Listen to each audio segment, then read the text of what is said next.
warring families, witchcraft, dragons, blood, gore, and gratuitous nudity. Sound familiar? Based on a series of novels by American author Robert Jordan, new fantasy series The Wheel of Time on Amazon is hoping to cash in on the massive success of Game of Thrones. The first 3 episodes of the show, starring British actress Rosamund Pike, premiered yesterday. Here, Alison Boshoff reveals how the show was brought to the screen and got superfan Hannah Betts gives her verdict. Frankly, I bow to no one in my love for, yet acknowledgement of the ridiculousness of, Game of Thrones. For all its game-changing brilliance in the matter of script, scope and performance, there were also some utterly lamentable moments, the Ed Sheeran cameo, anyone? But, mostly, it was a wild and brilliant ride and I would not have spent the years between 2011 to 2019 any other way. Will Amazon's Wheel of Time live up to this august and money-spinning predecessor? For a start, I must stop referring to it as Wheel of Fortune, which is a cheesy game show rather than some cheesy dragon and orc affair. We had been promised the greatest fantasy adventure of all time. On the strength of episode 1, the jury's still out, albeit there is a vast difference between watching bleary-eyed at 8 AM, when the series hit the UK, than 8 PM glassy-eyed with wine. Matters kick off with Rosamund Pike, steelily beautiful as sorceress Moiraine de Modred, going all Greta Thunberg as she dresses for a quest. "The world is broken," she intones. Many years ago men who were born with great power believed they could cage darkness itself. The arrogance. When they failed, the seas boiled, mountains were swallowed up, cities burned, and the women of the Aes Sedai were left to pick up the pieces.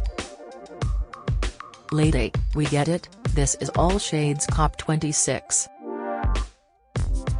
Much falls on Pike's artfully padded shoulders in the subsequent 53 minutes. She bears the burden gracefully, if mysteriously, as glacially attractive 40-something women tend to do in such dramas. Her look is brown-dyed job gone girl, with no makeup, what is clearly an excellent horseback skincare regime and a great line in Matrix-style magic. And top marks on the sexy sidekick, dashing Daniel Henney, with whom she shares not only a hot tub, but the capacity for psychic communication. Witchy Moiraine heads off to Hicksville, aka Two Rivers, to search for the Dragon Reborn, a messiah figure who will save humanity from the Dark One and the Trollocs, flesh-eating, horn man/beast hybrids. There she unearths 5 protégés, older than we discover in the book, and thus up for flirting. We have the heroically cheekbony youth, the strong dim one who conveniently kills his wife, the sly chancer with a heart of gold, the good girl with powers, and the other feisty female. When it comes to the sex it's implied but not seen.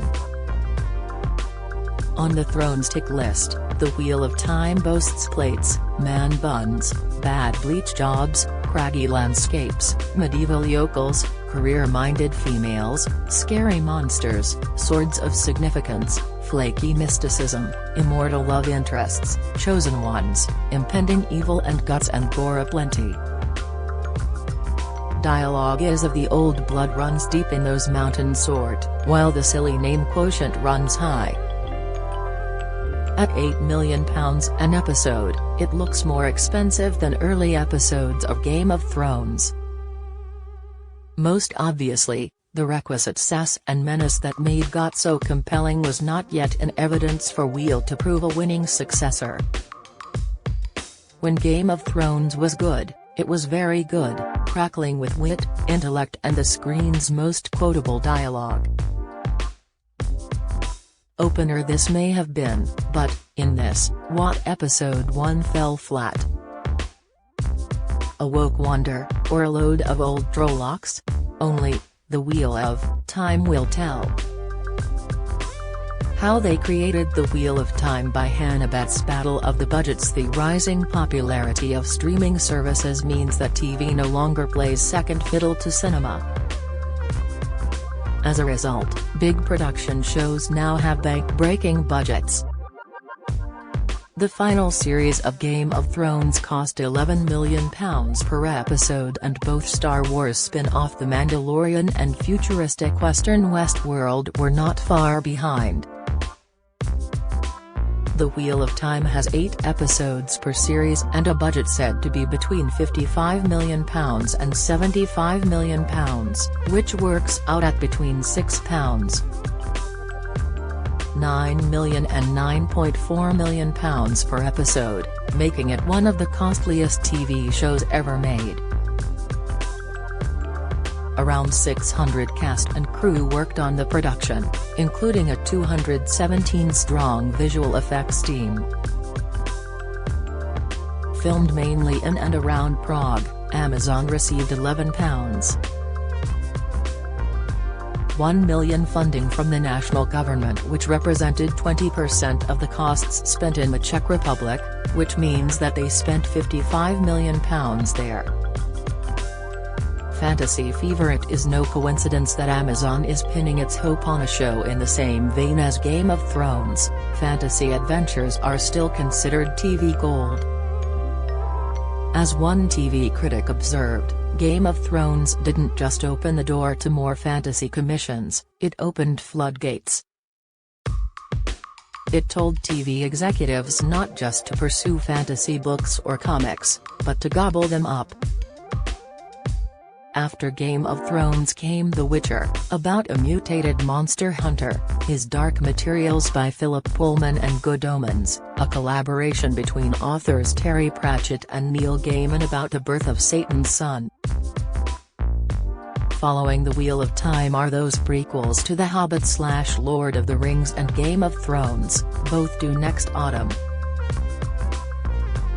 Mystical Oscar-nominated actress Rosamund Pike is the most famous face in the adaptation. She plays Moiraine de Modred, a member of the all-female Aes Sedai organization, who have the One Power, a kind of magic. Moiraine has dedicated her life to finding the Dragon Reborn, a messiah figure who will save all humanity. The story opens with her arriving in the town of Two Rivers. Pike, 42, said, "I needed to feel that you would believe Moiraine had this power if there were no visual effects. The most important thing for me was that I felt connected to something greater than myself.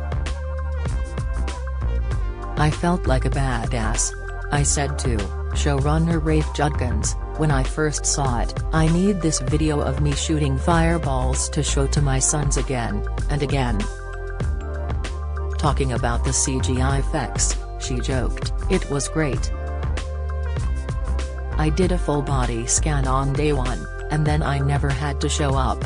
The rising star Pike is joined by a fresh young cast including Australian actress Madeleine Madden, who plays Egwene Alvear, from Picnic at Hanging Rock, and Dutch newcomer Joshua Stradowski as central character, Shepherd Rand al'Thor.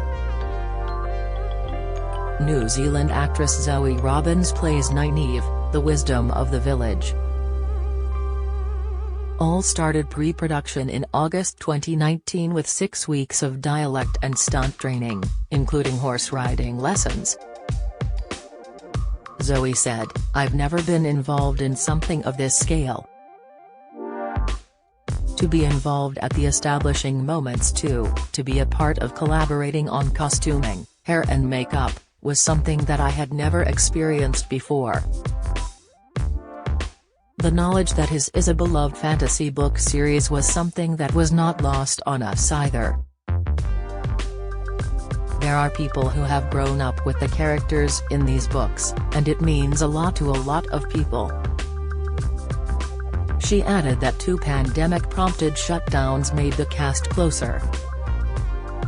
"We were able to bond quicker in a way than I think we would have, because we really had to rely on each other as a second family. New twist on nudity. Game of Thrones was notorious for repeated female nudity, with complaints that much of it appeared gratuitous. By contrast, The Wheel of Time will feature more naked men than women. Rosamund Pike said, "You see many more naked men than you see naked women, which is quite pleasing, since women have been asked to expose themselves forever and a day. We've got all the boys frantically dieting and working out hard for their naked scenes and all of the women going out for lovely dinners."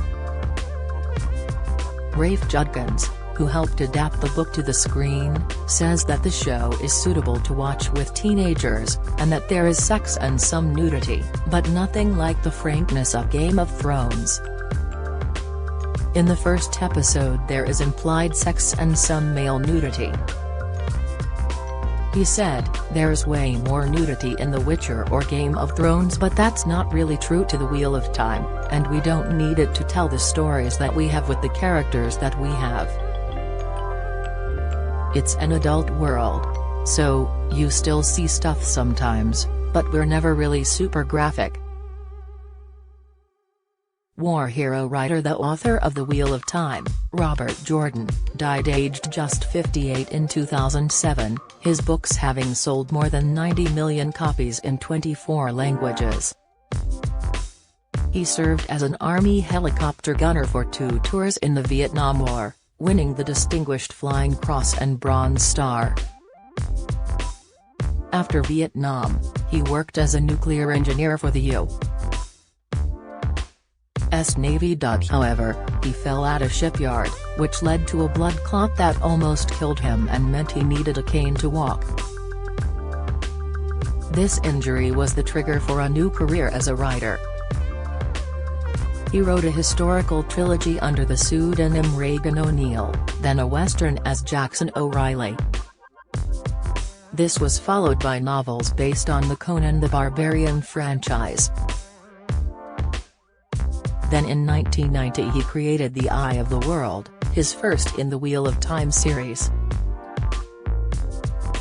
The hero, Rand al'Thor, is just a boy when he and his friends start to try and save the world from the Dark One in what becomes an epic saga. After falling ill in 2005 with a rare blood disease, he announced he was working on another novel, and left extensive notes which writer Brandon Sanderson used to finish the books after his death.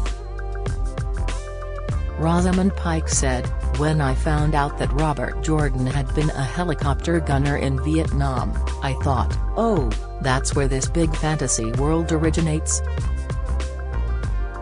That's why he's interested in men who had power and abused it and broke the world."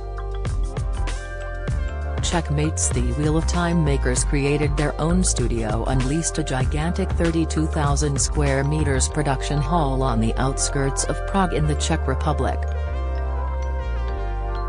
Jordan Studios includes 5 sound stages, a stunt gym, a writer's room and a backlot where various permanent outdoor sets were built.